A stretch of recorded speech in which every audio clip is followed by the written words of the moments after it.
Hi, guys. I hope you're having a great day. Welcome back to my podcast. Right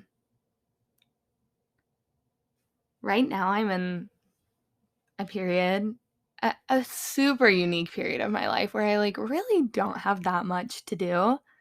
You know, um, I'm living at home with my mom, and like I mentioned yesterday, I have COVID for the second time, so I'm really, not doing anything. I'm quarantined. I'm podcasting like a boss. And I'm hanging out with my mom and, we're watching a lot of TV. And something I think other college students might resonate or maybe may resonate with, or maybe it's just me. When I come home, I am introduced and really I'm really in I don't know if this is the right word, but I'm engulfed or I'm chucked into a new world of television.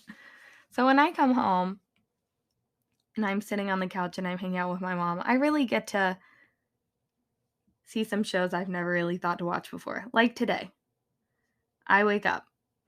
Well, technically my mom woke me up with a crispy Diet Coke, the best way to wake me up. But I stomp to her room and I see that she is watching a Food Network show called Barbecue Brawl, I think. Never heard of it before today. And I'm like, okay, I'll just, we're in quarantine. I'll hang out. I'll watch Barbecue Brawl, whatever. I don't know what this is. I don't know how, but within the next 45 minutes, Barbecue Brawl now has an uncontrollable grip on me. I cannot switch. When that first episode ended, I couldn't get the second episode playing fast enough. Bobby Flay specifically, celebrity chef and heartthrob, some heartthrob to some, me included. I don't know why, but that show just had such a grip on me today, and I went from never having heard of it before to watching 6 episodes in a row, and by that time, I mean, my mom's, begging me to turn it off. I don't know about that. She seemed pretty into it too, but I just think it's funny how when I come home, I'm really exposed to a whole new world of broadcast television. Anyway, as much as I would love to talk about Bobby Flay for the next however long period of time, today I want to talk to you about FOMO. Now, obviously right now, my my audience is not really of people that are my age, because right now I have about 7 listeners, and yes, it's because my mom has everyone in a group chat and she says, go listen to this podcast that Becca's made. But one day, maybe someone my age will listen. And they might understand what I'm saying about FOMO. Or maybe everyone understands FOMO. I don't know. I don't know. I'm talking about FOMO today. FOMO is obviously the fear of missing out. It's something that I've experienced and gone through. And I think it's something that is really exacerbated by social media, which I think is why it's such a new idea, or it became so prevalent of an idea that it needed a name. Or maybe there wasn't much FOMO before social media because, back in the olden days when my parents were growing up, I mean, no one had social media. No one knew their friends were hanging out behind their backs. You can't have FOMO. They were still writing letters and hunting and gathering their own food. No one had FOMO. But nowadays, FOMO is a growing concern, I believe. And it's something I've really struggled with. I mean, in high school and, the first few years of college, I had crippling FOMO. And, if my friends hung out without me, I took it so personally. Or like, I don't know, even my freshman year, like I have friends who are roommates. Like I would I would feel left out. I would have FOMO from the fact that they lived together and I didn't live there. Like, I mean, looking back, I think that's pretty redonkulous. But yeah, I used to be able to feel FOMO about pretty much every situation. I just always wanted to be around my friends, and I was like, they can't laugh without me. They can't have jokes without me. They can't have fun without me. I can't miss out on any of that shit. Which caused me to, be breathing down people's necks 24/7, never giving anyone a second to be alone, to, have a little bit of Becca free time, which I can't imagine why anyone will want, but, who knows. Anyway, I would say over the past 2 years, I've kind of cured my FOMO, and I definitely think the coronavirus pandemic, the plandemic, if you will, um, had a lot to do with curing my FOMO in a positive way. And I would say over the past year, I've been dabbling in taking time off of social media and deleting my social media accounts and just, taking a break from social media. And I think that has also done,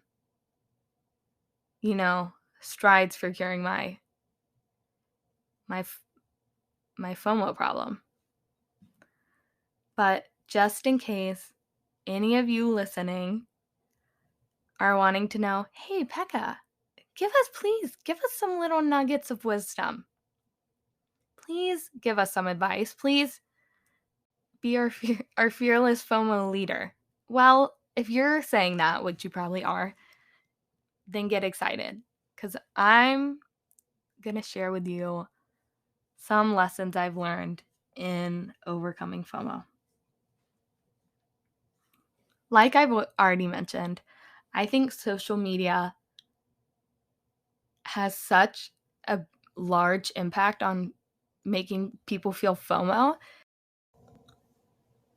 I would say my number one tip for like what helped me get over FOMO was deleting social media and really taking time off of social media and getting, back in touch with reality, because I began to get so involved in social media, and I would forget that like not only is it all fake, but it's not like a real physical space. Like I was spending so much time in bed. Of course, there was a pandemic. I didn't really have that much else I could be doing, but I would spend hours a day scrolling through social media, and it was just, not that healthy. Your brain needs a little bit of a break. Okay, on my journey with curing my FOMO, I would say I've learned 3 really important, valuable lessons that have really, changed my perspective and outlook on when people hang out without me, or if I'm not invited to something, or if I choose not to go to something, like how I feel about that. So the first thing is super obvious, is that social media makes FOMO so much worse. Obviously, I think I said this, but it was probably harder to have FOMO back in 1920 when your friends weren't posting every single thing they did. You don't know what you're missing out on. And I think that's really healthy. I think we don't need to know what we're all doing all of the time. And, in the past few months and over the past year that I've like deleted my social media accounts, I thought I would hate not knowing what my friends were up to. I was like, social media is such a great way to stay connected with my friends. Like no, I do not need to see my friends making avocado toast five days a week and every other thing they're doing. I just don't need to see that. And like for me, that's not like genuinely keeping up with people. And something else I've learned, or like maybe I've always known, but something I really came to realize is that nothing looks as fun. Or no, never mind. Everything looks more fun on social media than it actually is in real life. I remember there are so many photos on my Instagram that were like staged. I remember there was this one where me and my friends senior year went to a concert and I wanted an Instagram picture. And so I had my one friend take a picture of me and my other friend, and we're like dancing and we look like we're having so much fun in this big crowd of people, and we're like at a concert on a school night. And of course, I had to post that. But yeah, we were like having fun because I was with my friends, but the concert hadn't even started. There was absolutely no music playing. There was nothing going on, and we just completely orchestrated it to look like we were having the time of our lives at, a rager on a Wednesday night. But that was not the case. Nothing is as good or as fun as it appears to be on social media. And I think that's something I really had to realize, like the power of editing and the power of orchestrating a social media image. And like, even when I used to watch vlogs and stuff like that, like people's lives may be presented in such a cool and amazing way. They have so much fun. They're doing blah, blah, blah, blah, blah. But they may not be having any fun at all. And they might just be, obviously they're clipping together the best moments of their day for people to watch. Like, it's not authentic, and it can make you feel very intense FOMO, and it's not even, it like me and my friend, it could just be two people standing in a room with no music playing. But what I've learned is that taking some time off of social media and kind of reframing it and realizing, oh, that's probably, not exactly how it was happening, or this is really cute aesthetic photo, but, who knows what was actually going on. It could be the worst day of their life. Social media is just not a realistic or authentic way to like gauge how much fun people are having, or how genuine friendships are, or anything like that. Social media is really very fake. We all know that. But taking time off of social media and setting boundaries and saying, I don't need to know what everyone's doing 24 hours a day is a really great and freeing and liberating feeling. To me, I'm not like telling you what to do, but okay. Something else I've learned is that, say you're not invited somewhere, or you don't want to go out one night when all of your friends do, and you're kind of like, should I go? Like, I might miss out if I don't go, but I'm really not in the mood. The experience is not going to be the same without you if you're not there. I don't know if I need to like plan my episodes out a little bit better or something, but I am having such a hard time trying to articulate what I mean with these points. Let me try again. So, say your friends go out, you don't want to go. That's okay. Your friends might have a great time, but it's not going to be the same without you. I'm not saying it's going to be worse or, or better or whatever. It's just going to be a different experience than if you were there. Like, if you go, it's one experience. If you don't go, it's another. And, maybe you just don't, if you don't want to be there, you don't need to be there. Or like, okay, I'm really trying my best right now. I don't know if that makes sense, but that's something that helps me feel better. It's like, sometimes I have to ask myself if I'm like on the fence about going out with my friends, or like, because I don't really like going out. I don't like going to like, I hate going to clubs, but like super crowded bars and stuff. That's not really my vibe for socializing. So when my friends are asking me, I mean, they're practically begging on their knees, Becca, please come out with us, please, we're begging you. And I'm like, a little persuaded. I'm like, maybe I should give in. Maybe I should go out. Sometimes I have to ask myself, are you just saying yes because you don't want to have FOMO and like you want to see what's up? Or are you saying yes to going because you genuinely want to go? And if I don't genuinely want to go, then, usually I have to let them down easy and be like, I can't go tonight, guys. I'm so sorry, but I can't go. The next thing, my final point, because I'm really not making that much sense tonight. Maybe that's my problem. This is my first episode I'm recording after dark. This is episode 3, the next day after dark episode.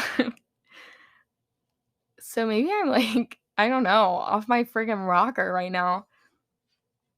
Anyway, last and final point. Something that I wish I would have had back in high school when I would feel so much FOMO, like if I were on Snap Maps and I saw some of my friends hanging out, and I would take it so personally, and I would like almost take it like a betrayal. Something I've learned is like you never know the full story. I mean, I remember once in high school, a relatively large group of my friends hung out, and there was just like, one person or so who didn't come, and her feelings were really hurt that she wasn't invited. And at the time I was like, well, it was a complete accident that we hung out. Like it kind of this has actually happened to me multiple times. It was a complete accident that me and like a large group of friends started hanging out.